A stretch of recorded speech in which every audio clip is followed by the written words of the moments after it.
All right, welcome back to the Beast Game Podcast. Today we're looking at Blade Runner 2049. It's directed by Denis Villeneuve, who has done some of my favorite movies, Prisoners and Sicario, and one of my least favorite movies.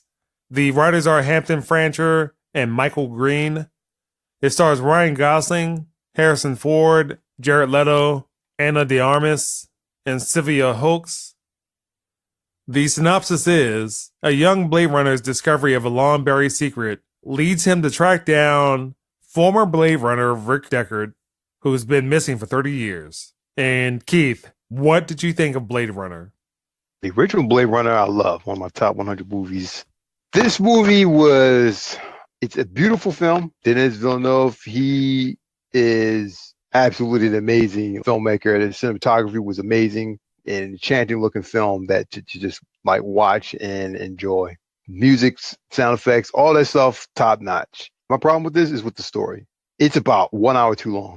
It tests your patience of how long do you want to be in the movie theater? You need to take a nap before you watch this movie.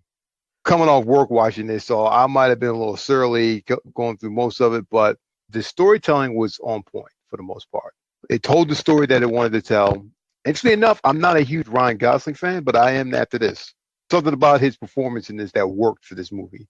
He and Harrison Ford had pretty good chemistry, I thought. I actually liked the other woman in the movie, character Joy, played by Ana de Armas. I saw what they were doing with that character. I think they achieved it for much of it, but I kind of wish they delved more into that. I think they would have done a lot better delving into that relationship as opposed to the kind of main plot line that they had. But at the same time, the story was pretty good and I liked it. But again, it was an hour too long. They could have shortened this thing up a lot more, and I think it'd have been a lot better movie for it. So what I thought about this movie is that it's really style over substance, that it looks nice. Again, with the story, it is too long. This movie is like really 30 minutes. I'm starting not to like some Denis Villeneuve movies. He has tested my patience. Arrival tested my patience. This movie tested my patience even more. This is 2 hours and 45 minutes. Again, it looks nice. Roger Deakins on the cinematography. He's always solid. I will say a positive. The positive was that I ate before I got to the theater, because if I did not, I probably would have been angry.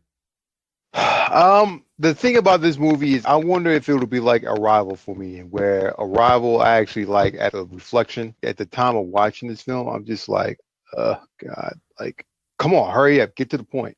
In the beginning, I started feeling like this was Oblivion. I just kind of got that feeling that, hey, this could turn out to be something that didn't seem like it was going to work. The way that the story progresses, it was going to be a good movie.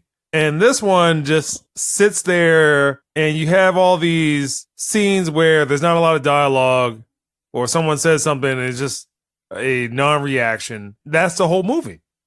Can't really spoil too much about it, but there's not a ton of exposition in it. So there's not a whole lot of people explaining stuff. But the thing about the character of Joy that I liked, there was moments when Ryan Gosling's character Kay was investigating and searching, and she would pop in and help out. She would ping stuff off of him and like just say things about the whole concept thing of like, hey, Kay, you're really special. I always knew you were this way. But is it just the AI and equipment? Is there something real to that character? It's moments like that. And the character of Love, I agree. Another one, perfect. There were moments like that's where it needed to spin its focus on. And that's what Blade Runner, the first movie, did focused on. Rutger Hauer's character, and they were human. They were just as good as people were. And they deserve life. They deserve to live just as much as anyone else. Really wish they'd explored that a little bit further, but they didn't. And there was another story they didn't want to tell. They wanted to tell Deckard's story. That's all well and good.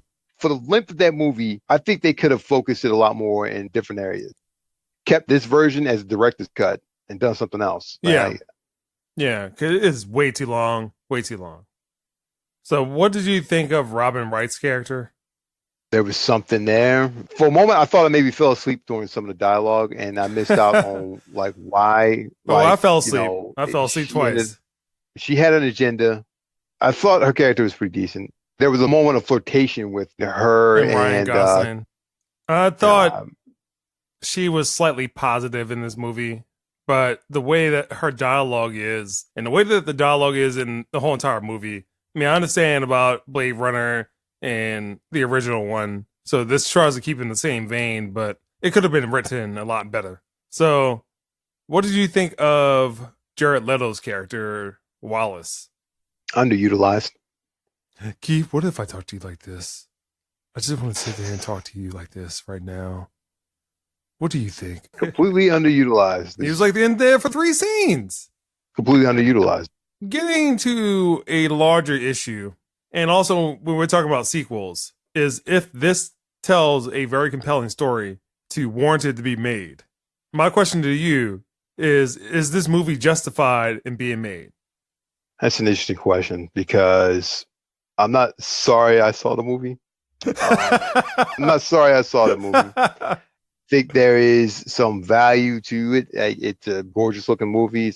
And while it focused on the wrong story, in the end, I do not think it needed to be made because the original Blade Runner had a beginning, it had a middle, and it had an end. The end of that first movie was left open-ended. This picking up and telling what happened after that, it being an interesting tale of what happened. It's thought-provoking. These engineered slave race that you basically have, and they're more human than you think. My thing is that you knew that from the first movie. That was a whole thing about the first movie. In point of fact, they were killed not because they were just unstable. They had an expiration date because they were too human. They could have told a side story. They cut out the Deckard piece altogether. If this was a video game, this might be the story that goes along with that. Yeah. You don't necessarily destroy things that happen in the first movie. Right, but you go with something different. Like this. It's like fan fiction. It's fan fiction. Yeah. Ryan Gosling's character kind of played into that. Oh, he's a special replicant. And there are a lot of interesting things that take place in this. I don't think it needed to be made. No, let's just say no. It did not need to be made. All right. It is a pretty looking film. I will say that. It's a style over substance. So it's a breathtaking looking movie. I'll tell you that much. I'm going to say from a personal perspective, I love sci-fi movies. And Blade Runner is really, for me, kind of a hard watch. But I like it. And what I expected is kind of a neo-noir sci-fi movie. And what you get is just this very empty shell of a movie. It kind of feels like Ghost in the Shell that... no, I would say no to that, but go ahead. I'm sorry. That it could have been a very fleshed out world. And the story that they chose to tell wasn't the best story that it could be. I mean, out of all the ideas, out of all the times that they said, hey, we're going to do a Blade Runner remake, or we're going to do a Blade Runner sequel, this was the story that you told. And the only positives are that it looks good, the Joy character, Robin Wright, Harrison Ford didn't die. Because it seems like he just wants to exit a lot of these properties that he's been in. Yeah, he's like about done with everything he's ever. And I'm pretty sure he killed Indiana Jones because that was a terrible movie, that last one. Nah, I should why everybody hates that last Indiana Jones movie. That was terrible. That bad. It's terrible with the aliens. So, Keith, let's wrap this up. What score would you give Blade Runner 2049? Now, I get a 6.5 out of 10. I like the look of it. I might watch it again, like maybe in a while, only because, holy crap, I don't know if I can sit through all of that. I can watch it in 3 sittings. I'm glad I watched it in the movie theater. Like I said, it was a good-looking film, nice sound effects, good music. And if I watch it at home, I'd have the option of fast-forwarding through some of the longer, drawn-out scenes, so that works in his favor. So, other than that, I would say 6.5 is a good score. I'm going to give this the same score that I gave Arrival, which was a 4. Oof. And maybe a 4.5. This tested my patience. It tested my patience about how long I want to be in the movie theater. It tested my patience about why someone would write a very empty story with a well-respected property. Why someone would waste Roger Deakins' time on cinematography that I had to fall asleep in a movie twice, and I'm still stuck there. And that's the Beast Game Podcast. You can find more of our podcasts at beastgame.com, iTunes, Google Play, Stitcher, TuneIn, iHeartRadio, Twitter, Facebook, and YouTube. And if you'd like to submit a reader comment or question, you can do so at submissions@beastgame.email. That was a long movie. Yeah, long shit, dude. I'm tired. Ugh. I swear to God, man. Why? This is what happened. This is the whole structure of the movie. No dialogue. Hans Zimmer's music. More Hans Zimmer music. There was a few scenes in there that were just like, okay, what the hell are y'all trying to do here? I want to say I turned to you at some point and kind of rolled my eyes about something that happened in the movie. I forget who it was, but I want to say it was probably towards the end of the movie. And dying for something you believe in is the most human thing ever. I'm like, oh, fuck.